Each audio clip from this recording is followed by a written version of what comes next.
Julian Axelrod, ladies and gentlemen.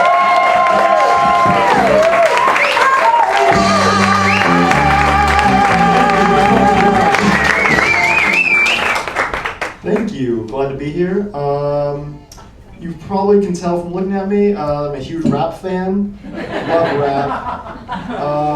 My favorite part of rap songs are the intros, before the actual rap starts. They'll be like, yeah, Kanye West, best rapper alive, let's do this, which is funny when it's not Kanye West. But I feel like rappers never have truthful intros, I wish we had some honest rap intros, like, yeah, Ludacris, half-assing it, wrote this in 5 minutes, here we go!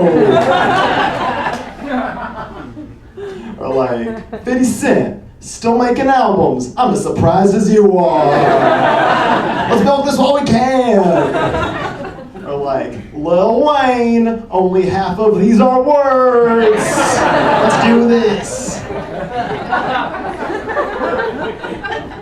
I feel like rappers have such weird names these days, like Wiz Khalifa, and Nicki Minaj, and Waka Flocka Flame. Like, are rappers just getting their names from Dr. Seuss books now? Is that where we're at? You catch on a mixtape as Wimp Womp the Wiggle. One of my favorite hip hop stories, this happened a few years back, I don't know if you guys heard about this, but basically in the 90s, MC Hammer was super rich, and then he went bankrupt because he was just loaning money to everyone he knew. Then a few years ago, Jay-Z referenced this in a song, and MC Hammer was pissed, so in response, he wrote a song where he said that Jay-Z was an agent of the devil. Like, that doesn't seem like an equal response. Your friend was like, hey man, what's up with your shoes? And you're like, oh yeah, well you're a werewolf. How'd you kill Abraham Lincoln? He was a nice man. Thank you. I come from a very diverse family. That's all about family. We have all types, everything from white to blindingly white, just the whole spectrum. It's like a Benetton ad. I love TV. I watch a ton of TV. I don't know if you guys are really excited for Breaking Bad to come back. You guys watch Breaking Bad? I love Breaking Bad. This is the last season this summer, and I'm wondering how they're gonna wrap it up. Here's how I want to end Breaking Bad.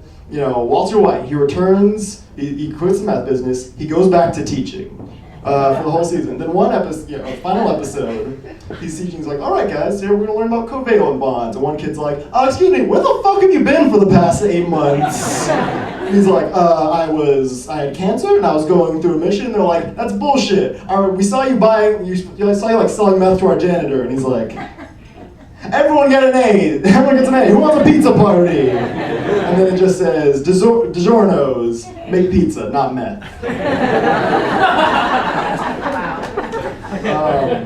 Another show I love is Girls. I love the show Girls. Anyone want to watch it? Yeah, 2 people. No, I love Girls, but it's hard to tell people that I watch Girls. There's a lot of miscommunication.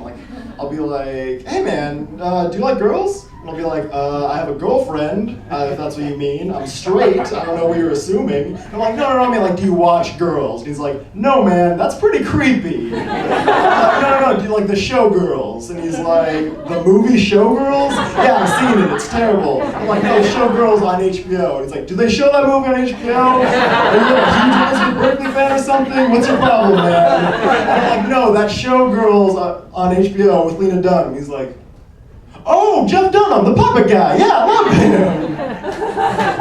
Not the same thing. Any Lakers fans here? Here's one thing about the Lakers. One of their best players, Pau Gasol, before he got into baseball, he studied to become a child surgeon. Not like a surgeon who's like a Doogie Howser. He wanted to operate on kids. And then he got into basketball. But he still likes to go into LA hospitals and sit in on child surgeons, child surgeries. And one of the doctors said, we love having Pau there when we operate because it really keeps us on our A game. You're operating on kids. You should always be on your A game. You sit a kid down well, Billy, Pau's in practice today. We got former NBA player Rick Fox, but I'm going to be on my B game at best today. Sorry about your kidneys. I don't know about you guys, but I feel like the only time when it's okay to say the phrase, "Who's your daddy?" is if you're helping a lost child.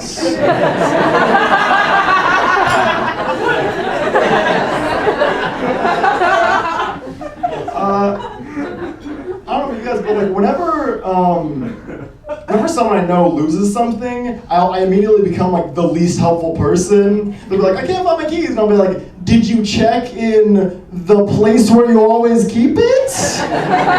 Did you check your pockets? Did you bury them in the backyard like a dog? I'm out of options, man."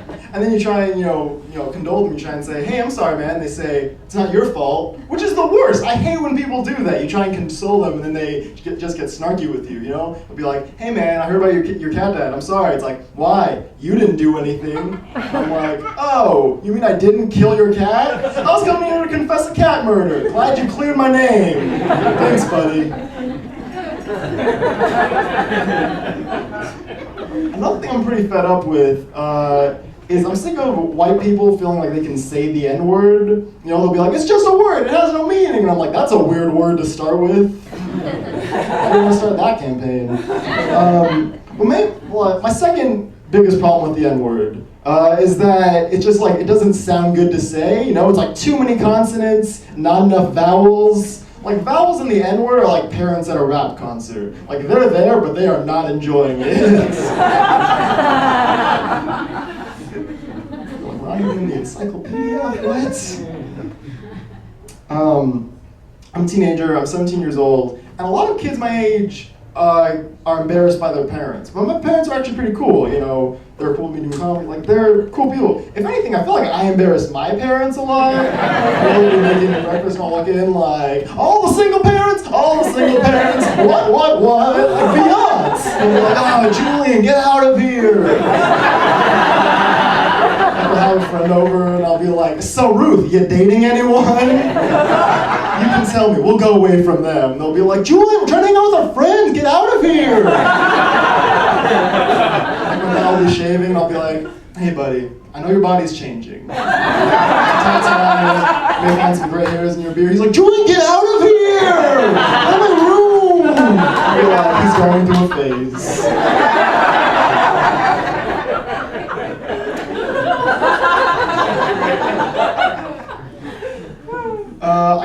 I got surgery about a year and a half ago. Basically what happened is I had, this is gonna get serious for a second. My ribcage was like tilted back, so they had to put bars in to adjust it. And I met with the surgeon beforehand, and he said, "All right, Julian, you got two options. We could, make some small incisions on here and slide in the bars. It's less painful, it's less invasive, less, scarring. Or we could slice open your chest, break open all your ribs, and put in the bars. It's a lot more painful, you're gonna have a ton of scars, but it's easier for the doctor."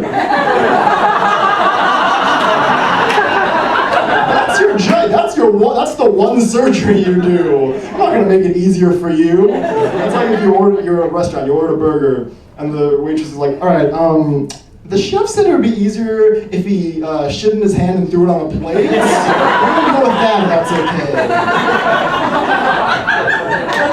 I'll take it.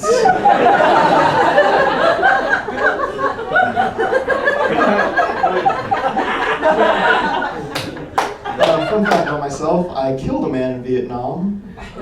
Not on a war, just on vacation. Don't get it twisted.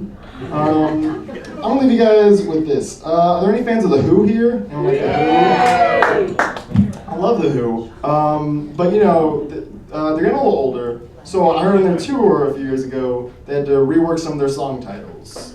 Like Behind Blue Cataracts, Quadrophenia Bypass Surgery, and my personal favorite, Who Are You? Thank you guys.